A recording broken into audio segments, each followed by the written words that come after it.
It's 3:01. I'm so lucky, guys. I just got back to town about 5 minutes away from the U-Haul. My battery light started coming on every time we come to a stoplight. The alternator is going out. So I was able to drop off the U-Haul. There's an AutoZone right across the street. Came to AutoZone. Thankfully, I brought my multimeter. And the battery's 12 volt, but once you start it, it stays at 12 volt. It's supposed to be around 14 volts because that means that the alternator is charging it. So I do have most of my tools, and I think I could swap it out. So I bought a alternator, I bought a belt, but I'm gonna try to make it home. My home, I'm like 30 minutes from here. So I'm just gonna, the battery wasn't draining or anything yet, so it was doing fine. So we're gonna try to make it home. If I can't make it home, if it dies for some reason, then I'll try to pull over. It's rush hour too, so there's gonna be a lot of stop and go traffic. Then I'll try to pull over and hopefully switch it out. I also found out that my differential is leaking gear oil. One of the CV axle, driver CV axle boot ripped, and I think the gear oil is also coming out from where the CV goes into the differential pumpkin.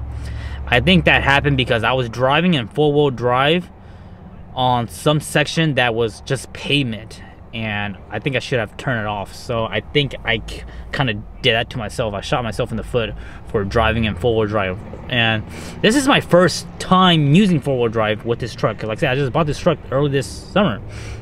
So wish me luck. I'm gonna try to make it home right now. Busy at rush hour. I do have some parts, and worst come to worst, at least we're still in the city. There's lots of places, lots of tools. I have all my tools with me, and I think I should be able to switch it out. So I don't know when my differential started leaking the gear oil. It could have been from when I was on Glen Allen or somewhere on the highway, but I'm not too worried about that. When I first saw it at U-Haul, I thought it was the transmission, because right now my engine is making a lot of noise, more than average, and I thought that I might have toasted my transmission, just towing that truck. You know, we did a 500-mile trip towing that trailer and that truck. So I'm not too worried about the front diff, because I think that's just the gear oil leaking from the CV axle connections right there. And the alternator, we're driving fine right now. The light goes away, so whenever the battery light comes on, it means that your battery is either bad or the alternator isn't working. So right now, as soon as I stop and I start pressing my brakes, come to a stop, the light will come on. But right now we're driving, I'm doing like, you know, 1300 RPM. Keeping my eyes on my battery. My battery's still over 12 volt, the halfway mark.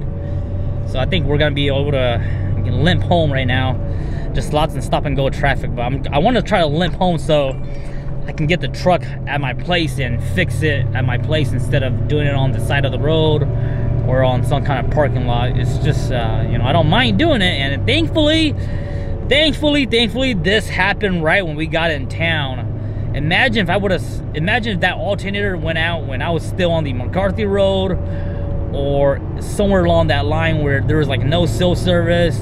At Glen Allen, right when you pass the gas station, or coming back to Anchorage, when you pass the gas station, there's a Napa store, and who knows if they have an alternator for this 2000 Tundra. But yeah, that would have really sucked to have an alternator go out. It's still the original alternator. This truck has what, 200 something thousand miles, 267,000 miles. So probably time for the alternator to go out anyways. But it is what it is. Right now, so the battery light's coming on because we're at a stoplight now. And I could go to my parents' place. My parents' place is much closer, which I think I might do that. Maybe I should do that. I want to try to go home. I think I'm fine going home, guys. So I'm just gonna try to get on the highway, because once I'm on the highway, it shouldn't die because we're at high RPM.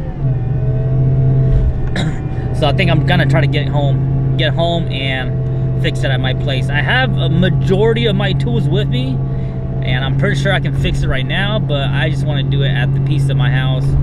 And if I get it home, then I don't have to do it right away. I can do it whenever. I was gonna call the tow truck if that leaking stuff was the transmission. I'm like, oh no, transmission is leaking. If the transmission was leaking, you gotta call the tow truck.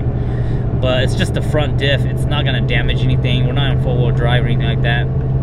I almost thought that maybe the power steering rack was the leaking, because it is the power steering rack. When I bought it, it does have a small leak, but I thought that the power steering rack was leaking because the steering noise, that noise, the engine's making a lot of noise.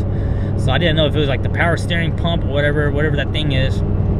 But it's just the front diff. But I don't know, guys. I'll keep you guys posted, man. I'm just happy that right now my truck is having issue while we're in the city, because this could have been a big hefty bill. That alternator is like 300 bucks or 200 bucks, 225 plus a $40 core charge, and it's all good. I don't mind paying that. I mean, it's gonna last for a good time, lifetime warranty.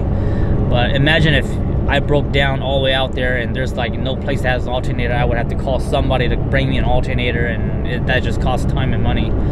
So let's go. Lights off right now, battery gauge is good, and we're trying to beat this traffic. Lots of traffic right now. I'm trying to keep my RPMs high.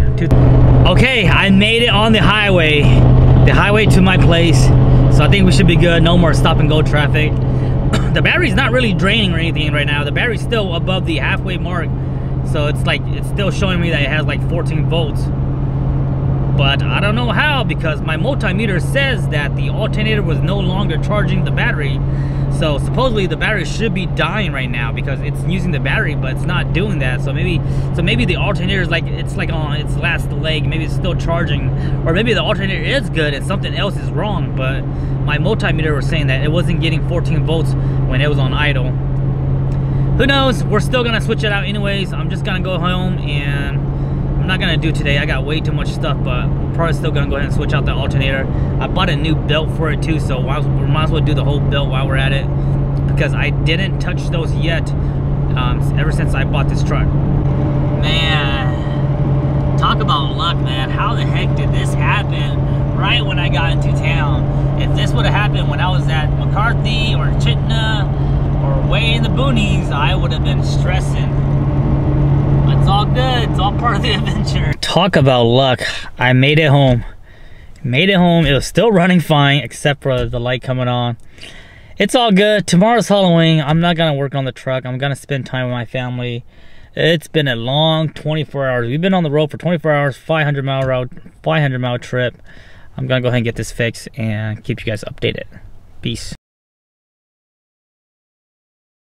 Well, am I lucky or what, man? I just got done changing my alternator on the Tundra. So a quick recap, we did a 500-mile round trip all the way up to this ghost town to pick up this Toyota pickup.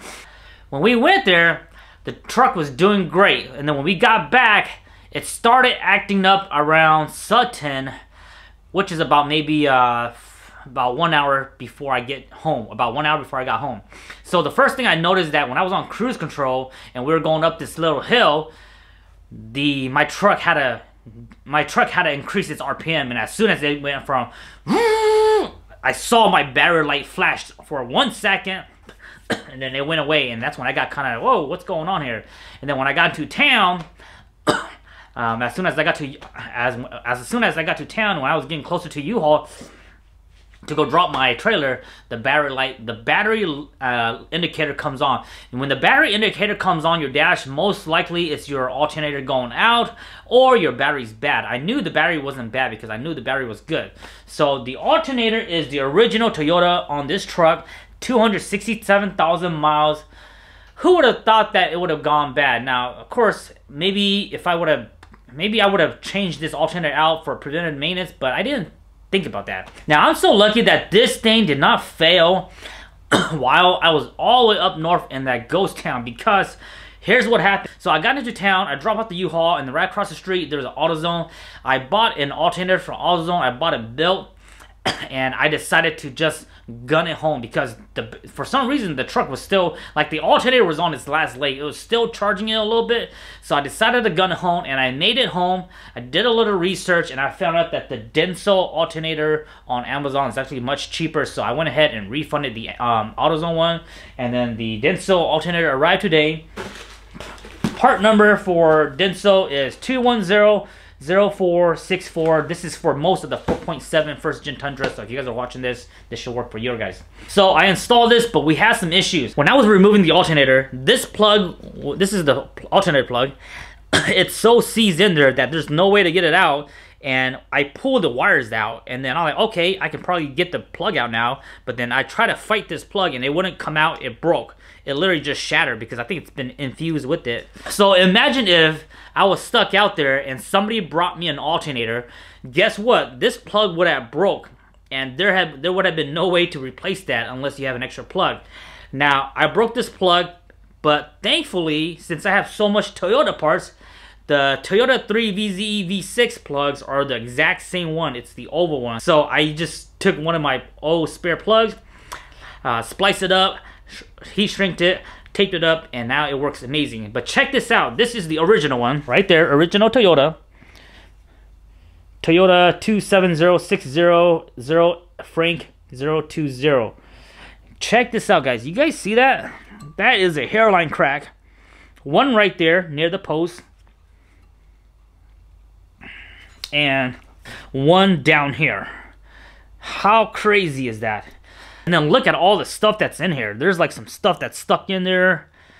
It's like grass or something. And then keep in mind that my trucks was making a lot of noise. Like it was like even when idling, it was starting to make this noise, and it started making it when this alternator was going out. I thought that I was gonna, I thought that I burnt my transmission because we did such a crazy haul. But come to find out that noise was because of the alternator.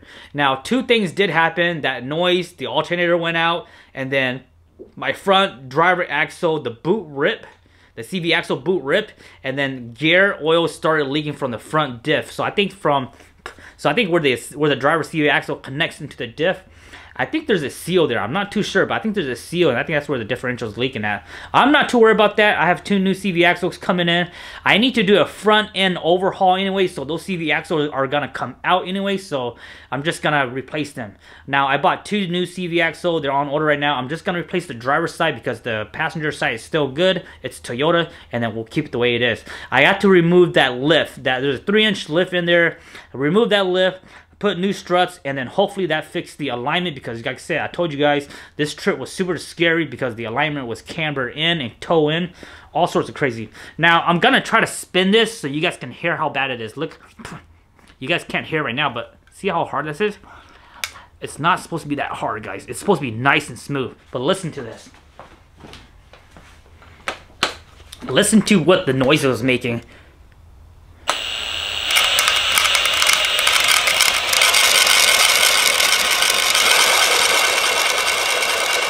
That was the noise that I was hearing, and I was like, oh damn, I wonder if we burnt the transmission, but it's not the transmission.